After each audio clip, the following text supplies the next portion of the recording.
You must have enjoyed learning Python in class plus 1.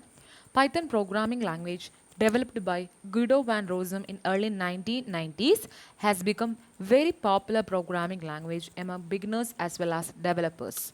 The journey of Python that started in class 11 will continue in class 12 as well. In class 12, you shall learn more about Python and some advanced concepts. Before we start the newer topics and concepts in Python, let us revise all that you have learned in class 11. And this section will going to do that same. That is, take you to the revision tour of Python that you learned in your previous class. Python, a computer language. So we know that Python is a language which is a powerful and high level language. It is used as an interpreted language. Python gives two modes of working, interactive mode and script mode. In interactive mode, you will get the result as per the one you value you give, the result we are getting. In script mode, you want to write the whole program, then only you are able to get the output. Python. It is also possible for develop different apps in Python like GUI apps, web apps, games, DBMS apps, scriptings, etc. Python's there are some limitations for Python. It is not a fast language. Libraries are very less. It is a weak in type binding. It is not easy to convert with other languages. So, while comparing with some other language, I think Python is very easy language. So, there are some limitations for Python also. The first and main thing of Python is token. Token is the smallest unit of any programming language. It is also known as lexical unit. Types of tokens are keyword, identifiers, literals, operators and punctuators. So what do you mean by keyword? Keyword are those words which provides a special meaning to interpreter. These are reserved for specific functioning. This cannot be used as identifiers, variable name or any other purpose. Available keywords in Python are false, class, finally. You can see there is a box given of different type of keyword. So we can say keyword has a special meaning. It is a reserved word. Next is identifiers. These are the building block of a program and are used to give names to different parts or blocks of a program like variables, objects, classes and function. An identifier may be a combination of letters and numbers. So there are some rules while creating an identifier. An identifier must begin with an alphabet or an underscore. Subsequent letters may be numbers also. Python is a case sensitive. Uppercase characters are distinct from lowercase. P and P are different for the interpreter. Length of an identifier is unlimited. Keywords cannot be used as identifier. Basically, identifier means that it is the name of a variable. Space and special symbols are not permitted in an identifier. So there are some valid identifier given. There is some example you can see, my file, date, etc. So these are some examples and some invalid identifier. There are some rules provided for creating an identifier. The next one is literals and values. Literals are often called constant values. Python permits following types of literals: string literals, numeric, boolean, special literal, none, literal collection. The first one is string literal. String literal is a sequence of characters that can be combination of letters, numbers or special symbols enclosed in a quotation mark, single or double or triple quote. In Python, string of two types, single line string and multi-line string. So there are two type of strings, single line and multi-line. Single line means you can write in double quotes text equal to hello world or any using the double quotes or single quotes. Multi-line strings means you are extending your line to the next line, so you can write multi-line string. So that is all about literals or value. Next is numeric literals. Numerics values can be three types: int, float, complex. Integer, signed integers, decimal, octal integer, hexadecimal integer, etc. Floating point numbers means it is the real number with a fractional form and exponent form. Complex numbers means it is in the form of a plus bi, etc. That form, that is the complex numbers. So these are the numeric values, can be three types. Then Boolean literals, it can also contain either true or false, 0 or 1. False, A equal to false, B equal to true. Anyway, you can write a Boolean literal. Special literal means none, which means nothing, no value. So operators, next is operators. An operator is a symbol that triggers some action when applied to an identifier operand. Therefore, an operator requires operand to compute upon. Example, C equal to A plus B. Here, A, B, C are operands and operator are equal to and plus, which has performing differently. We know operators means some action should be performed. Punctuators. In Python, punctuators are used to construct the program and to make balance between instructions and statements. So punctuators have their own syntactic and semantic significance. Python has following punctuators. So punctuators are constructed for balancing, basically balancing the instructions and statements.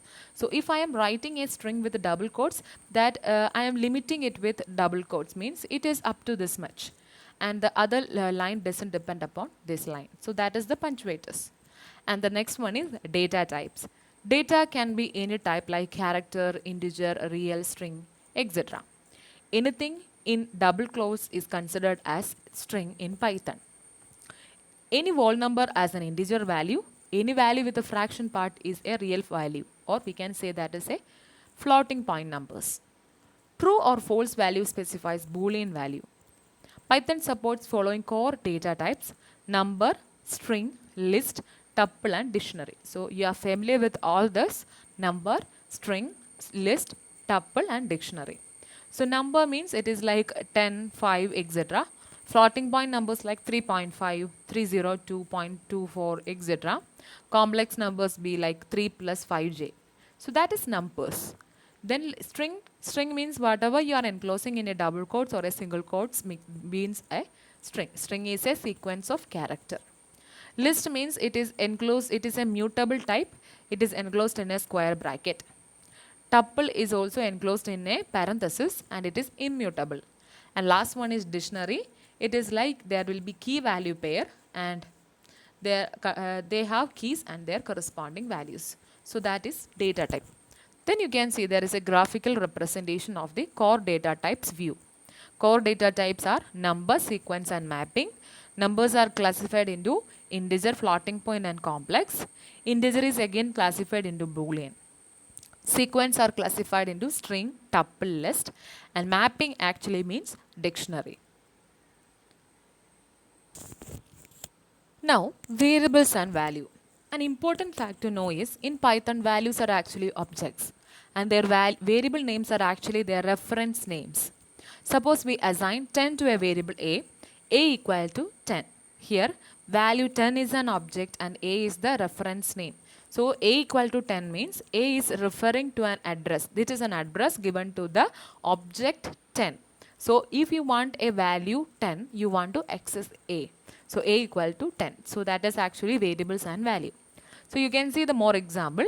If we assign 10 to a variable b, b will be the same object. So, here we are not simply wasting the space. If we are again assigning another value b equal to 10, again they are referencing to the same location. Here we have two variables with the same location. Now, we can change the value of b like b equal to 20. Then new object will be created with a new location 20 and the object will be referenced by b. So, that is all about variables and value. Mutable and immutable types. Following data types comes under mutable and immutable type. Mutable, changeable, list, dictionary and set. Immutable, non-changeable, integers, floating point numbers, boolean, string and tuple. So we learned about string and tuples. They are immutable type. List, dictionary, set are mutable type.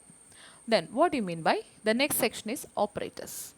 The symbol that show a special behavior or an action when applied to operands are called operators. For example, addition, subtraction, greater than, less than, etc. So Python following different type of operators: arithmetic operator, relational, identity, logical, bitwise and membership operators. Operator associativity. Operator associativity means that in Python, if an expression or statement consists of multiple or more than one operator, then operator associativity will be followed from left to right. That is actually operator precedence that we have already learned. In the above given expression, 7 into 8 will be calculated as 56. Then 56 will be divided by 5 and will result to 11.2.